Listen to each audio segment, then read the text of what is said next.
guys, it's me again, Rob. Welcome sa aking guitar tutorial. Welcome po, Master.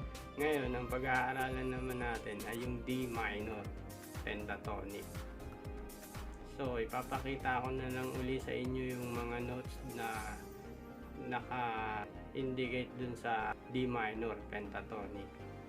So, dito sa D minor pentatonic natin, open D string, F, open G string, A, C, at D note.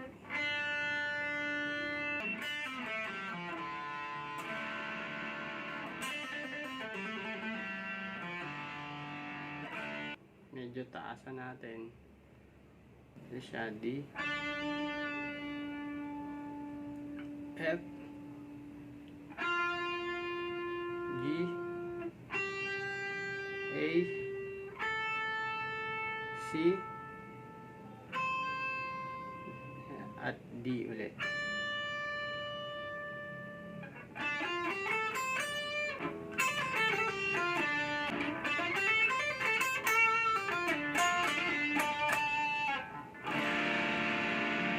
Mas maganda na kabisado nyo rin yung mga notes na kasama doon sa nire-rhythm na chords. Kasi mayroong mga rhythm o adlib na hindi naman talaga siya ganun ka dikit doon sa nire-rhythm na chords, pero sa full yung adlib na ginawa.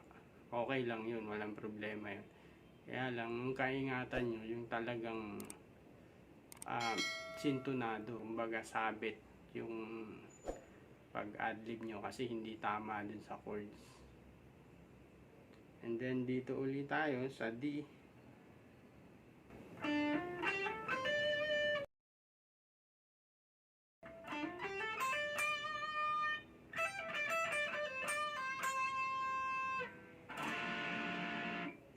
Layo, diba?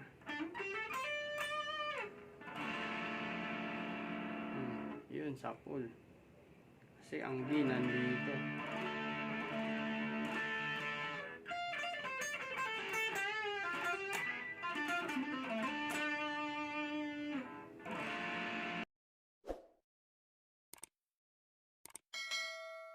D, F, G, A, D.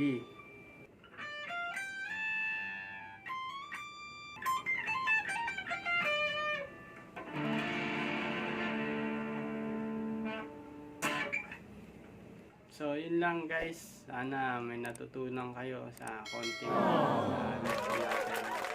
So, huwag kalimutan mag-subscribe para sa marami pa natin guitar tutorial. Maraming salamat. Bye, Master. Salamat. Hanggang sa muli.